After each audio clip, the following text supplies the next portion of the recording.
7 Health Benefits of Pink Himalayan Salt. Himalayan pink salt is everywhere these days. You might even have Himalayan salt lamps or salt grinders at home.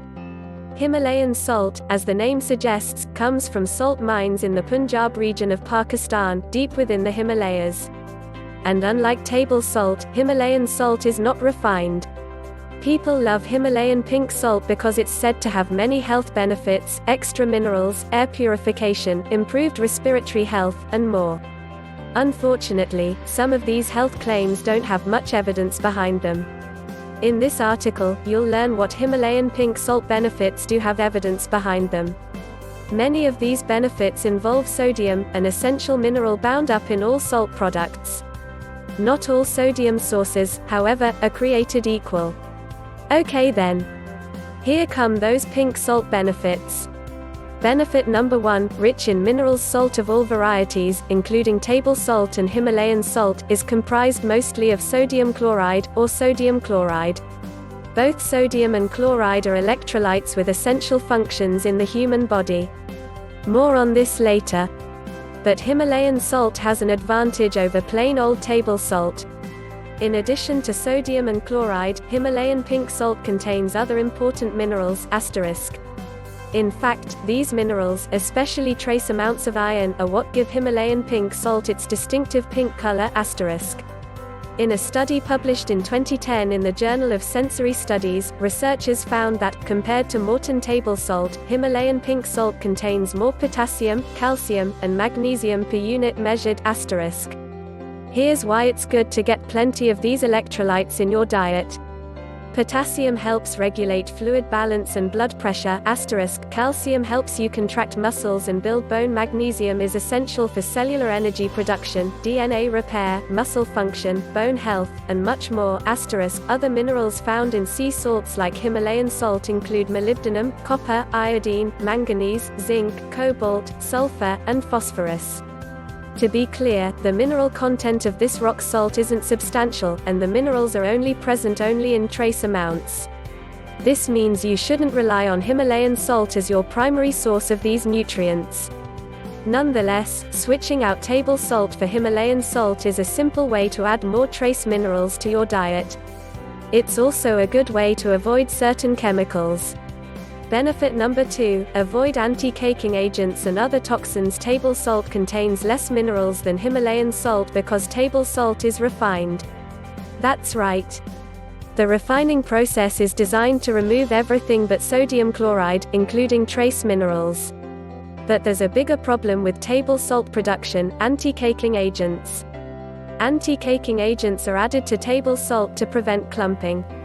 These chemical additives, however, are probably not substances you want in your body. Take sodium aluminosilicate, an anti-caking agent used in many table salts. Sodium aluminosilicate contains aluminum, a potent neurotoxin, *. No thanks. Okay, so you'll skip the table salt. Will any old sea salt do then? Maybe not. Sea salt is derived from evaporated ocean water, and much of that water contains microplastics with unknown effects on human health, *. Himalayan pink salt originally came from the sea too, but that ocean water evaporated hundreds of millions of years ago, before humans began polluting the water. This isn't to say that pink Himalayan salt is the only pure salt. It seems, however, to be a fine choice. Benefit number 3, may improve respiratory health. Early research suggests that inhaling salt, known as halotherapy, may alleviate certain breathing disorders. Himalayan salt, or Himalayan salt caves, are commonly used in halotherapy. In one double-blind placebo-controlled study, 55 children with mild asthma were randomized to either receive halotherapy or sit in a control room with no salt dispersed, *. These children had 14 salt therapy sessions over 7 weeks. According to the authors, a statistically significant improvement in bronchial hyperresponsiveness was demonstrated in the treatment group, which remained unchanged in the control group. In other words, inhaling salt appears to improve asthma symptoms in young children. Possibly adults too. In another small placebo-controlled study, people with asthma experienced reduced symptoms after 2 weeks of fairly regular salt chamber treatment **. But it's not all good news for salt therapy. Another group of researchers reviewed 151 published articles on the benefits of halotherapy for chronic obstructive pulmonary disease, or COPD. Unfortunately, only 4 studies met the criteria for inclusion, and even these studies had methodological issues **. Halotherapy for COPD? Definitely not a slam dunk. Here's the punchline: it's still too early to recommend salt therapy as an effective treatment for breathing disorders. More research is needed. Benefit number 4, blood pressure. Many people are down on salt, fearing that salting food will spike their blood pressure and increase their risk of developing heart disease. But these fears are likely overblown. In fact, a large cohort study following 7,154 adults over an average of 13.7 years found that sodium intake was inversely correlated with a risk of dying from heart disease **. In other words, those who ate less than 2,300 mg sodium per day were more likely to die from heart disease than those eating higher sodium intakes. Too much sodium, it's true, is linked to high blood pressure. This evidence, however, is mostly observational **. And as always, correlation doesn't prove causation. Perhaps it's the standard American diet, which happens to be high in salt, that drives the sodium blood pressure link. In other words, maybe it's not too much salt causing these issues, but the lack of whole foods in high-salt diets. In fact, your kidneys are very good at regulating sodium levels in your blood. That said, those with kidney disease should be cautious at higher sodium intakes.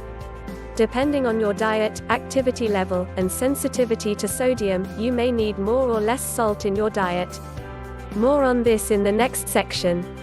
Interestingly enough, natural sea salts like pink Himalayan salt may be better for blood pressure than table salt. In one animal study, researchers fed salt-sensitive rats either refined salt or sea salt for 15 weeks. The results? Compared to the refined salt rats, the sea salt rats experienced less hypertension and kidney damage **. Animal evidence, yes, but still worth mentioning. Benefit number 5, regulates fluid balance. This benefit isn't specific to Himalayan salt.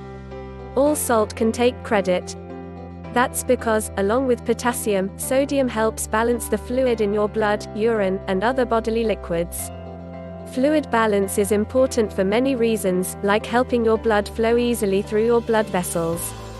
Low levels of sodium in the blood, known as hyponatremia, may result from excessive water consumption without adding salt, excessive sweating, kidney disease, congestive heart failure. Hyponatremia is a dangerous condition.